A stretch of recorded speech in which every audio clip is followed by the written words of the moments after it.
Hello everyone, it's time to Nefis and Chill. In this video, I'll be going over the gun stats and what they mean, certain concepts of the game and what they mean, and maybe some questions you may have had playing Back 4 Blood or trying the game out.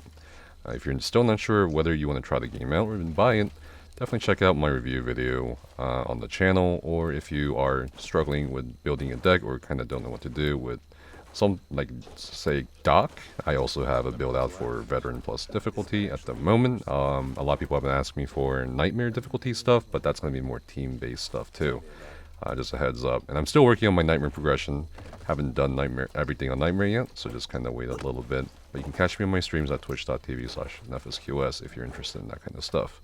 So, just to start off with, wow, this is a lot of stuff. And I mean, coming from Left 4 Dead, or perhaps even other games that are not FPS genre, this can be a lot. And the first question that comes to your mind is, well, what does what? Which is the best gun? Naturally, that's one of the many questions that people have when they look at all this. So we'll go over all that. Let's go over the categories of the guns, the stats on the guns, the attachments, and then we'll move on to the accessories and melee weapons, and kind of go over some of the math as well. And there's quite a bit of math actually. Alright, so as you can see, this entire table here, or category, from the Belgian, which is the only shotgun sidearm, with the Magnum to the pistols, is going to be your secondary weapons. As you'll note, not all of them use the same type of ammunition. They don't all use pistol ammo. For example, this uses the assault rifle ammo, the Magnum, and Tech 9 uses the SMG/pistol ammo, while the Deagle, or Desert Eagle, uses a sniper ammo. From the Uzi to the UMP-45, these are going to be your submachine guns. From the TAC-14 to the AA-12, that's going to be your shotties. From the SCAR to the M4 carbine, those are going to be your assault rifles. And from the ranged rifle to the amazing Beretta, is one of my favorite guns so far, packs quite a punch, is going to be your snipers. And we do have two extra assault rifle type guns here, but these are light machine guns. They are quite hefty and pack a lot of ammunition and quite a bit of punch. You can manage to land most of the shots. But yeah, those are the categories of guns, and of course here we have the categories of accessories/utilities, and we do have melee weapons, which I'll get into later. So let's go over the firearm stats here real quick, and I'll explain each one. Firepower is going to be basically the base damage of your gun. So as you can see, these are all white quality, and like most games, it has a tier system: white quality, blue, or rather, sorry, white quality, green, blue, then purple. And then we do have attachments that are going to be like gold/orange with some red you can loot in the game, red being the highest tier, I believe.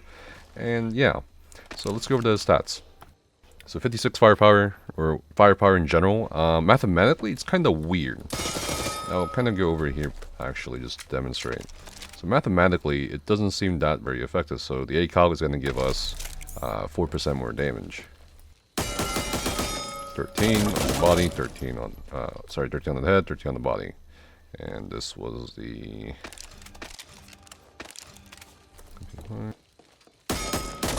13. So the firepower seems kind of largely irrelevant to choosing your gun. From some testing in both the veteran content and also at the firing range. The firing range, unfortunately, does not have higher tiers to test, so that's a little disappointing, but that's okay. Because for now, we can largely discount firepower as being one of the biggest factors for choosing your gun. Alright, now moving on to range. Range is pretty interesting. Range is going to determine how far your bullets will go before they start losing impact. As you can see, 15, 8.4, 8.4, oh, I missed that one, 8.4. And of course, it will determine how far your bullets go too. In terms of handling and mobility, the previous three we just kind of talked about, in terms of the accuracy, it's pretty straightforward. This is going to affect your ADS, aim with specific weapons, and of course, hip firing without ADSing. But the next two stats are a bit more interesting and not as self-explanatory as the other three. Handling is gonna be how much recoil you get from the weapon. So basically, the higher the handling, the better it is to control the recoil, the easier it is, as you'll note. I've had guns where I've picked up on veteran content in Nightmare where the handling was abysmal. It was like I picked up this Scar that was, let's see, that had like dirty handling or something like that, and even if I shot like in little tiny burst fires, it would just wildly like move my screen like this, and it was terrible. So that stat is definitely even ADSing, even while ADSing. So that stat is pretty important in my opinion, especially with specific guns. All right, so mobility is gonna be how fast you can move with the guns. The higher the mobility, the faster you move. And as you'll note, the larger the guns, the less mobility they tend to have. For example, RPK.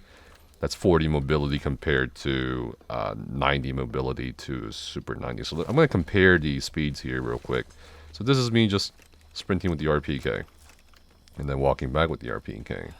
And we'll go pick up the Super 90 here, which is going to be 90 mobility. As you can see, quite a bit faster, even walking back.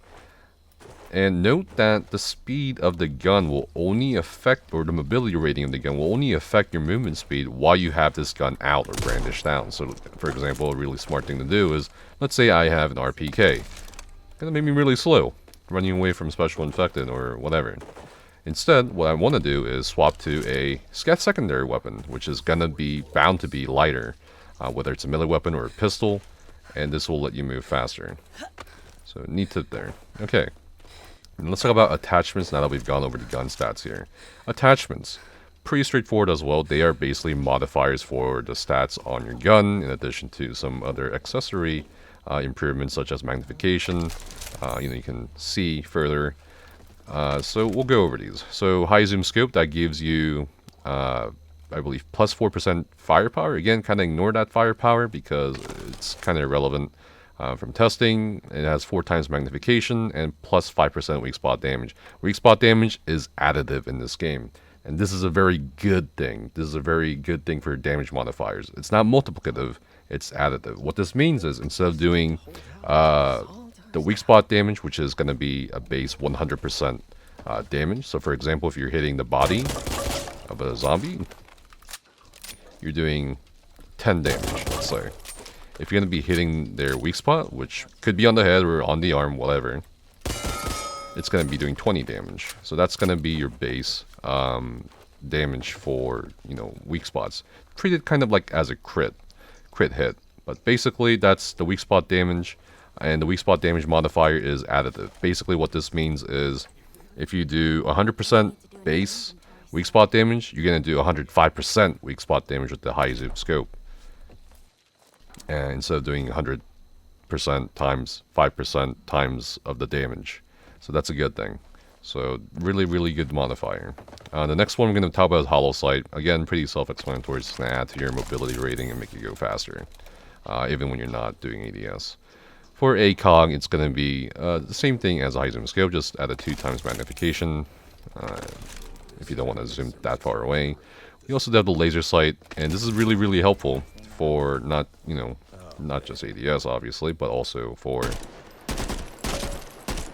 hip firing. Laser sight, accuracy, pretty self-explanatory here as well.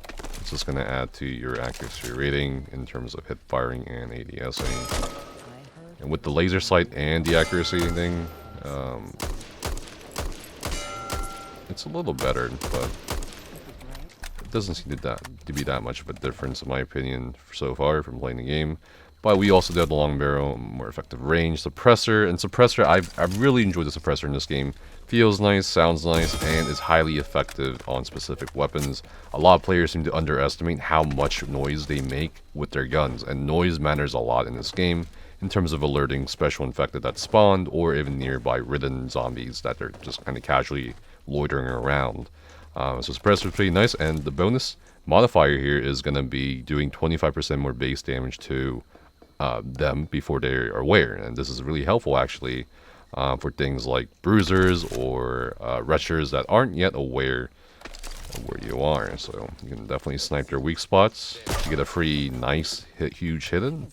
So that's really nice. Compensator, again, pretty self-explanatory. 20% recoil control adds to your handling rating and also gives you move speed. Can be nice on specific weapons such as the LMGs or even the assault rifles. And here we'd have a lot of choices for magazines. They're pretty much the same here. Except, of course, you know, you probably want things like reload speed, especially for finales. That's self-explanatory as well. Magazine size is just going to increase how many bullets you can have in per magazine. We also do have a firepower increase. Again, kind of useless from testing. Bullet penetration is actually a pretty interesting thing here. So we'll kind of go over this right now. So as you can see, I have my gun out. As I'm shooting through the body of the supposed target or dummy or zombie, you'll note that there's a second number coming from this guy right here. I'm shooting his body through his body. That's bullet penetration. All types of ammunition seem to have a type, or guns, excuse me, seem to have bullet penetration. Obviously, the further away I am from that, potentially I won't have bullet penetration. Or damage of the bullet penetration goes down. So that's what the bullet penetration modifier does for you. So just kind of demonstrate again. As you can see, separate numbers, separate targets. And here's the 100% bullet penetration, which is doubling the bullet penetration. You can see numbers went up. And that can be good for clearing out large hordes, for sure. And here we have bullet stumble. Honestly, I truly haven't really noticed much difference with bullet stumble. Perhaps that may be because of the weapons I'm using, or specific guns I'm using. But yeah, that's pretty much it for attachments, gun stats. And let's move on to the accessories. So we have two types of accessories here. We have defensive, which is like 8 kit / bandages, whatever. We have Molotovs and frag grenades for your offensive accessories. And of course, your third slot is going to go to your utility item, like, you know, defibrillators or first toolkits, excuse me. But yeah, these do a fair amount of damage. So frag grenades, they do quite a bit of damage, especially to bruisers. Things like Molotovs may not be as effective, but is more effective at, you know, stopping Ridden or burning them up for more damage over time, or just to simply stop most Ridden. Most Ridden, when they hit the fire, they kind of just stumble around, buying you a bit more time. And of course, we had pipe bombs, but it looks like they didn't have pipe bombs here. Let's move on to the melee weapons. As you'll notice, the melee weapons do not have attachments. You can't attach a scope to a fire axe, right? Or I guess you could, but there would be no point. But these also have their own ratings: firepower, range, and mobility. The range is pretty important, but it seems like they haven't really added any more weapons yet that have a different range. So things like the bat, fire axe, and hatchet essentially have the same range. The only differences here really are going to be how fast you can run with these weapons, and of course how much damage or base damage you can do with these weapons. As we can see, the fire axe seems to be doing the most damage here, but at the same time, it's not going to give you the fastest speed. It's going to actually make you pretty slow, but that may be inconsequential depending on your playstyle. So the melee weapons are actually going to be affected more by how you build your character through the card system.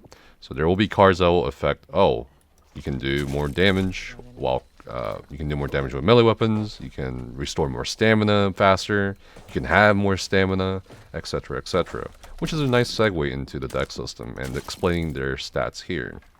Alright, so this is pretty straightforward. You know, things like plus 20% stamina, that's just going to add more to your stamina bar. And your stamina bar is indicated by the lung bar here in the middle of the screen. So you're going to get 20% more of the bar there. And here we have a 20% stamina regen, and that's just going to affect how fast you recover your stamina back. Movement speed, plus 5 health, pretty self-explanatory. Reload speed, you guys know what that is, hopefully. Minus 5% damage resistance. I'm not exactly sure how this is calculated. I'm going to assume it's multiplicative, but we'll see. Slugger, it's going to give you plus 10% melee stamina efficiency. So what that means is when you swing a axe, you'll notice that it takes up quite a bit of stamina. Like, let's say almost 90% of one stand bar. Yeah, 80-90%, let's just say. But if I equip the this card that gives me plus 10% more melee stamina efficiency, I may be able to decrease the cost of that axe swing. And of course, we do have plus 20% melee attack speed, also self-explanatory. Weapon swap speed just basically means you can swap weapons faster. Aim speed is you can ADS a bit faster. I haven't really found a big use for this one just yet. Revive speed is pretty interesting. That's basically affects how long it takes for you to, get someone up. And there are pretty ridiculous cards for that. Use speed refers to how fast you can use certain accessories, like medkits or bandages. So it's going to give you a boost either to your use speed or slow you down in terms of using a defense accessory. And there's also things that will buff the damage of your offensive accessories, such as molotovs, pipe bombs, grenades, and everything else. Again, we kind of just went over, like ammo, damage resistance, accuracy. There is one thing that some people may not know as new players. There's something called trauma resistance, and that's what basically, let's say, Doc is. So Doc gives 25% team trauma resistance. That basically refers to your health bar. So if you notice here,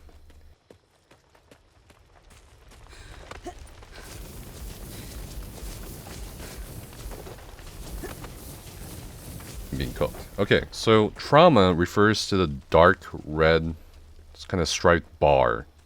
I cannot heal that dark striped red bar except maybe with a medkit and a healing station. Everything else, like bandages and so forth, or the Doc's healing ability, cannot heal through that. So the things you can heal through is going to be those bright red bars. So that's what trauma is, and Doc provides, and also with other cards, trauma resistance. Pretty important for things like Nightmare at times. And one thing I also want to mention here is going to be in-cap trauma. What that means is you take less trauma damage, or you have more trauma resistance while you are on the ground. You're just knocked down. And there are times where the special infected or just the normal zombies will aggro on you and hit you, keep hitting you, and contribute to your trauma damage, which is going to suck, especially after you get back up. You can't really heal that much. So that's also what that is referring to, for those of you wondering. So I want to give a quick shout out, or a huge shout out actually in this case, to Techniquician on the Back 4 Blood Reddit. They made this damage spreadsheet for weapons, and it's pretty interesting what they found, and it has all the stats. Again, it's thanks to people like these, whether it's in an MMO like the Elder Scrolls Online or in Back 4 Blood, that we get to have more insight as players as to how to better our loadouts or setups or whatever. But yeah, let's get to the spreadsheet, and I'll link this down below in the video description along with the comment section for those of you interested just kind of looking at yourself, because I'm going to briefly go over this, not dwell too much onto it.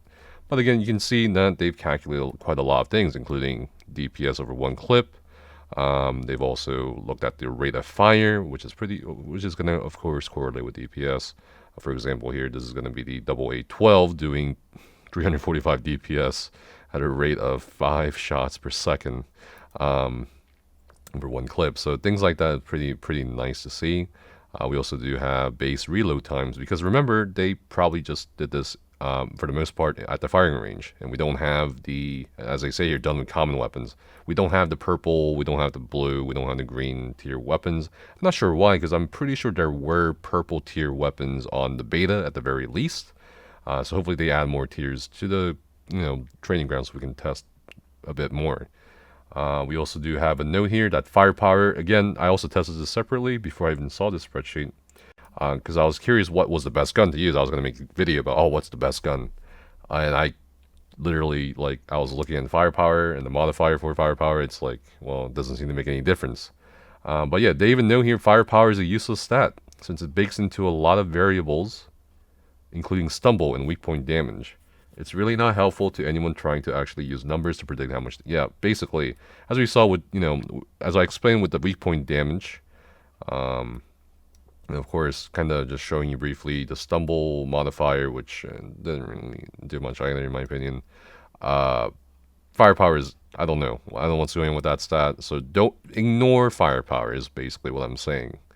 And they also have a few other quite interesting notes here if you guys want to go look through it. But yeah, that's pretty much it. Thanks for watching the video, and I'll see you guys next time. Stay safe and have fun cleaning up those written.